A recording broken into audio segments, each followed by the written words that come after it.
Hello dear students, आज हम class 9th का जो चैप्टर नेम है हमारा force and laws of motion, उसका नेक्स्ट टॉपिक डिस्कस करेंगे। प्रीवियस जो वीडियो में आपने देखा कि मैंने इसकी मोमेंटम के बारे में डिस्कस किया था, तो एक क्विकली मैं एक बार मोमेंटम के बारे में बता देती हूँ आपको, फिर हम Newton second law of motion discuss करेंगे। तो मोमेंटम के बारे में डिस्कस करते हैं एक बार। ओके, तो यहाँ जो मोमेंटम है इसमें हमने एक एग्जांपल लिया था कि जो क्रिकेट बॉल का और टेनिस बॉल का। तो जो क्रिकेट बॉल थी उसका मास ज़्यादा है, टेनिस बॉल का क्या है, कम है हमारा, है ना।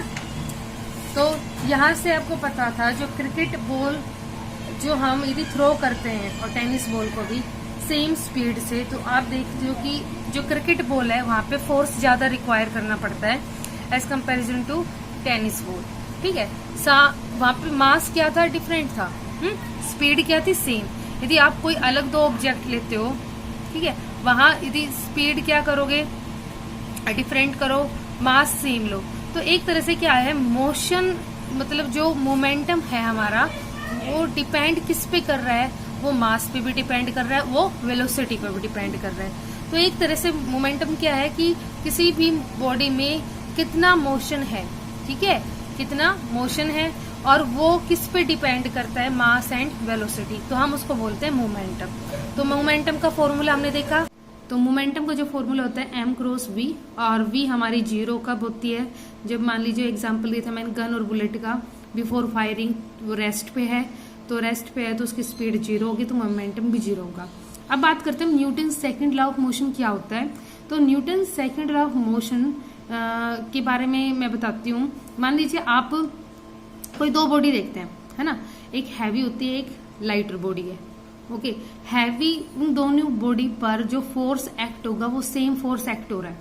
मान लीजिए ये एक हैवी बॉडी है और ये लाइटर बॉडी है, ठीक है, इन दोनों पर आप क्या सेम फोर्स अप्लाई कर रहे हो, है ना, सेम फोर्स अप्लाई कर रहे हो, तो क्या होगी कि जो लाइटर बॉडी है वो हायर वेलोसिटी या स्पीड अटेन करेगी इसके हैवी कंपैरिजन। और दूसरा क्या, लेकिन इनका जो मोमेंटम होगा उन दोनों बॉडीज का वो क्या रहेगा, सेम। तो यहाँ पे जो फोर्स और मोमेंटम का जो लिंक है उसको हम Newton second law of motion में क्या करेंगे, एक्सप्रेस करेंगे। ठीक है, तो अब न्यूटन सेकंड लॉ देखते हैं क्या होता है, उसकी डेफिनेशन स्टेटमेंट देख कि क्या होती है। द रेट स्टेटमेंट क्या होती है, rate of change of momentum of a body is directly proportional to the applied force and takes place in the direction in which the force acts. क्या कह रहा है कि जैसे मान लीजिए ये बॉडी है ना, एक बॉडी, उसका मास क्या है, m। आपने इस बॉडी पे फोर्स अप्लाई करना है और उसका जो मोमेंट, उसकी जो इनिशियल वेलोसिटी है वो क्या है, u। आपने फोर्स अप्लाई किया, उस बॉडी की क्या होगी, स्पीड चेंज हुई, वेलोसिटी क्या हुई, चेंज हुई। तो इनिशियल u थी, फाइनल आके क्या होगी, v हो गई। तो ये देखिए पहले क्या थी हमारी m u, फिर चेंज हुई हमारी कितनी होगी, m v, मास वही है v। ठीक है, तो ये क्या शो कर रहा है, इसके मोमेंटम को, m u क्या होता है, m क्रॉस u मोमेंटम होता है ना, और m v क्या होता है, मोमेंटम। तो ये कह रहा है जो rate of change of momentum of a body है वो डायरेक्टली प्रोपोर्शनल क्या है, फोर्स, क्योंकि फोर्स अप्लाई किया तभी उन बॉडीज का क्या मोमेंटम क्या हो गया, चेंज हो गया। And take place in the direction in which the force act, कि जिस डायरेक्शन में आप फोर्स एक्ट कर रहे हो। ठीक है, तो ये क्या होती है हमारी Newton second law of motion की स्टेटमेंट होती है। तो फोर्स डायरेक्टली प्रोपोर्शनल है चेंज इन मोमेंटम अपॉन में टाइम टेकर। तो यहाँ आपने फोर्स अप्लाई किया, वो बॉडी आगे मोशन में आके उसकी स्पीड चेंज होती है, तो उसमें हमारा क्या होता है, टाइम भी लगता है, टाइम वेरिएशन भी होता है।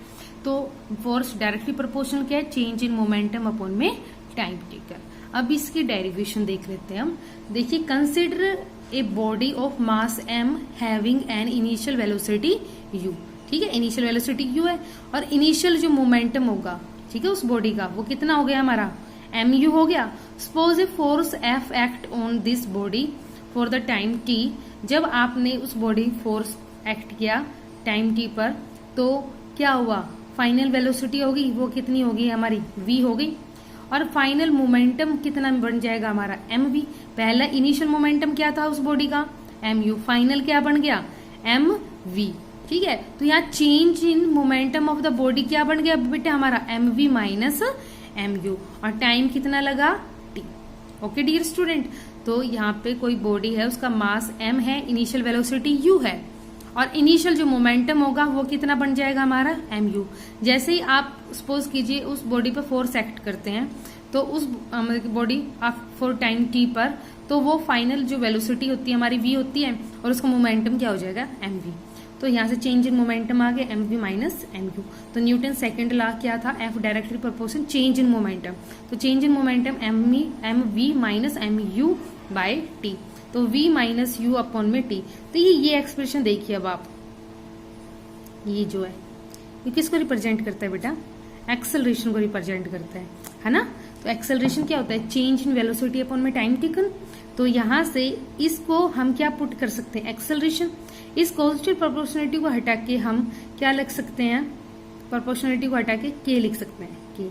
ठीक है, वो कैसे, अब देखिए इससे क्या कोई हमारी कैलकुलेशन पे फर्क पड़ेगा, कोई फर्क नहीं पड़ेगा इस पे कैलकुलेशन। देखिए कैसे, तो देखिए k, यदि मान लीजिए सपोज कीजिए इसमें ना हम लेते हैं यूनिट लेते हैं सबका, है ना। तो यहाँ पर जो हम कांस्टेंट की जो वैल्यू लेंगे ना, SI यूनिट हम क्या लेंगे, 1 लेंगे उसका।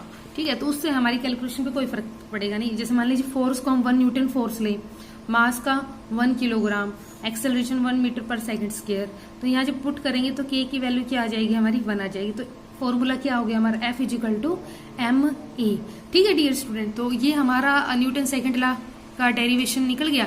इसमें देखिए जो Newton second law of motion है वो हमें रिलेशनशिप दे रहा है, किसके बीच में, फोर्स एंड एक्सेलरेशन के बीच में हमें क्या दे रहा है, एक रिलेशनशिप दे रहा है ना। मतलब कि जब आप किसी भी बॉडी पर फोर्स, किसी भी बॉडी के ऊपर आप फोर्स एक्ट करते हैं, तो वहां उस बॉडी में एक्सेलरेशन प्रोड्यूस होता है। ठीक है, तो एक्सेलरेशन जो होगा वहां पे जो प्रोड्यूस होगा वो पॉजिटिव भी हो सकता है और नेगेटिव। तो यहाँ पर जो Newton second law of motion है हमारा, वो जो फोर्स हम मेजर कर रहे हैं इस मेथड से, term of mass and acceleration से, हम इस Newton second law of motion का हम यूज करके हम उसकी एक्सेलरेशन को और उसके मास को फोर्स की टर्म में हम उसको क्या कर सकते हैं, मेजर कर सकते हैं। और फिर जो एक्सेलरेशन हो रहा है किसी भी बॉडी में जो प्रोड्यूस हो रहा है, वो डायरेक्टली प्रोपोर्शनल क्या है हमारे फोर्स के डायरेक्टली प्रोपोर्शनल है। ठीक है, और जैसे देखिए एक्सेलरेशन में यहाँ से निकाल रहा हूँ, एक्सेलरेशन निकालना हो हमें, एक्सेलरेशन पूछ रहे तो क्या होगा, F बाई m होगा ना। तो एक्सेलरेशन जो है वो डायरेक्टली प्रोपोर्शनल क्या है कि फोर्स के, क्योंकि यदि किसी बॉडी पे फोर्स एक्ट हो रहा है तो डायरेक्टली प्रोपोर्शनल क्या है, एक्सेलरेशन के, और इनवर्सली प्रोपोर्शनल क्या है हमारे मास के। तो यहाँ पे है कि यदि किसी बॉडी का जो मास है यदि डबल है, यदि बॉडी का जो मास है वो डबल है, तो एक्सेलरेशन क्या होगा, हैवल्ड होगा। ठीक है, आधी हो जाएगा। और यदि मास हैवल्ड है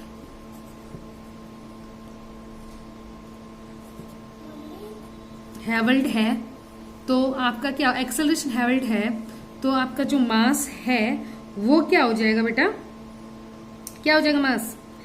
मैं कह रही हूं यदि किसी बॉडी का मास डबल है तो एक्सेलरेशन क्या हो जाएगा, हैवल्ड हो जाएगा। और यदि मास हैवल्ड है तो acceleration will get double. Okay, तो यहां से आपको समझ में आ गया। और ये है हमारा क्या है, Newton second law of motion. Okay dear student, तो आपको यहाँ पे समझ में आ गया कि Newton second law of motion क्या होता है। तो यहाँ से ना न्यूमेरिकल में आप कैलकुलेट कर सकते हो। मान लीजिए आपको फोर्स की वैल्यू दे रखी है, मास की वैल्यू दे रखी है, तो एक्सेलरेशन फाइंड कर सकते हैं। और सीधे डायरेक्ट आपको मास गिवन है, एक्सेलरेशन गिवन है, तो वहां से फोर्स कैलकुलेट कर सकते हैं। ओके डियर स्टूडेंट, तो ये था हमारा Newton second law of motion.